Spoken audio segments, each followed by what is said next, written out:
Hey, thank you so much for coming in. I just wanted to take a moment to go over my observation of you when I was in your virtual classroom just the other day. You were presenting a math lesson and it was on comparing fractions.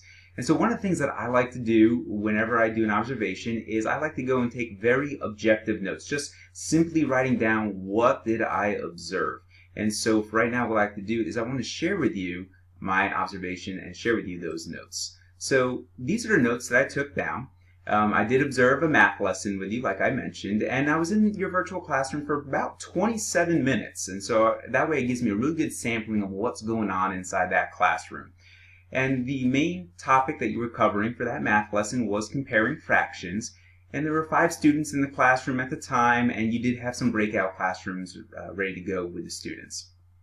When I got in there, you were starting to read the presentation slides to your students. And then you came to one of the slides, and the slide was talking about which is greater, for a numerator. And I think the fractions were 3/4 and 3/6. And you decided that it would be better to show a visual demonstration to the students of what that looked like. And so you actually started drawing in some squares to represent 3/4 and also represent 3/6.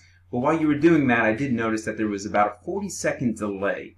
There was no talking at all. It was just complete silence, almost to the point where I thought the computer froze up on me. And then all of a sudden you started talking again. And I did hear you say some things along the lines of, well, hold on, not all these boxes are even. And then just pretend that you as a teacher, did a good job with the boxes. You were just talking to your students. Because, again, you were just trying to communicate with your students what the representation looks like for 3/4 and 3/6. And so I'm not going to go through all of my notes here. I was just sharing with you a couple of the things that I did notice and I did observe. And so what I really want to focus in on right now is I really want to focus in on communication aspect. How are you communicating with your students? And so with that being said, let me scroll all the way down here to some of the things that I did not observe. And this is what I really want to hit hard on with you right now. And it's the very first thing there is the objective. And again, I was in your classroom for 27 minutes, and one of the most important things to a lesson is to share with your students the objective. Why is it that they need to understand how to compare fractions? Why is that so important later on in life? And then you want to go back to that objective at key moments during your lesson.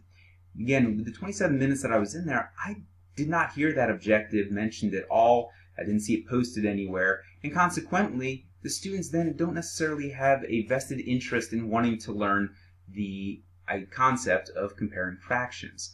And I think you may agree with me on that, because there were multiple times throughout your lessons where you were sharing with your students that, all right, I need you to participate, I need you to get back on task, stop bouncing your pointers around, if you could use the tools correctly, I could keep them turned on all the time, things along those lines, so it's almost like you were struggling with getting the students to have their attention. And I think it's just tied into, honestly, one little quick fix, which is just sharing with them why it's going to be so important, for them to understand that particular lesson that you're teaching for the day. Something else that I noticed is that there was absolutely no verbal dialogue between you and the students. All the conversation that I heard was just you talking to the students. The students never got a chance to respond back and talk with you, and that becomes a problem. The reason why is because we're unable to truly understand if the students are comprehending the lesson that's being taught. The only way we can get in there and understand their thinking is by them sharing their thinking process, and that is easily obtained by you just asking questions to the students and allowing them to have a dialogue. One thing that I think we want to talk about, and this might be reserved for a different day, is making sure that we have proper classroom management, because you may be timid to try and open up that dialogue if you feel like you don't have control over your students.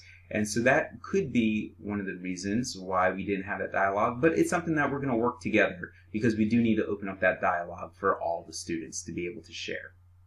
Something else that I want to talk to you about is my wonderings. So after I observed your lesson, I always have wonderings, so how do you really know if all of your students are understanding comparing fractions? So that goes back to having that open dialogue with your students and allowing them to share verbally their thought process. Also, how can you decipher between students' answers when they are all using the same color and shape? At one point during your lesson, you were using a number line, and you assigned the different fractions to each student. You told them, please place their fraction on the number line in the correct spot. Well, everybody starts using a black dot, and you even made the comment, well, you're not quite sure who put a black dot on the 6/10 line because there was already a dot there, and somebody else needed to put their 6/10 dot on that location. So something that I'm going to encourage you to do, and this will help you maybe even get more students engaged into your lessons, is allow students ownership. Allow students to choose their unique color, but only that student can use that color. So for example, maybe student M is going to use magenta and student J might use green. You know, things along those lines. And then that way you don't have to ask questions about, hey, whose dot is this or whose line is this? You'll automatically know whose it is based on the color that it is. It's a quick little tool that you can use. It gives ownership to the students, and it will make your lessons a little bit more engaging for the kids. The other thing that we want to talk about is how can the pacing of your lesson be picked up so that there's not so much downtime.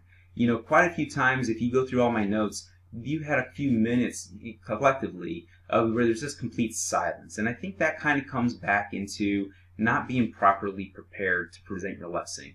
You know, from my perspective, it almost seemed like that was your very first time looking at the lesson when you were delivering it to your students. And that should never be the case. You know, a good lesson always has a lot of planning ahead of time. And it's almost like you're on stage and you're acting when you teach to students. You want to make sure that you have prepared that lesson, you've rehearsed it several times, you've worked out the kinks, you know what you want to add, you know where you might want to embellish it. And if you were to properly plan, you would know to put those boxes in ahead of time with their different fractions so that there wasn't downtime. And so those are going to be things that we want to work on, but that's going to be part of my job also as your educational leader, is to coach you and make you the best teacher that you can possibly be. I don't want to leave thinking that, you know, your lesson was horrible. There were some great things that were going on. You know, making sure that you were trying to engage all students in your lesson, you know, stopping it, making sure that students were putting the green check marks if they said they understood things, encouraging students to participate, you know, by making the comments of, you know, I need you to participate, everyone needs to participate.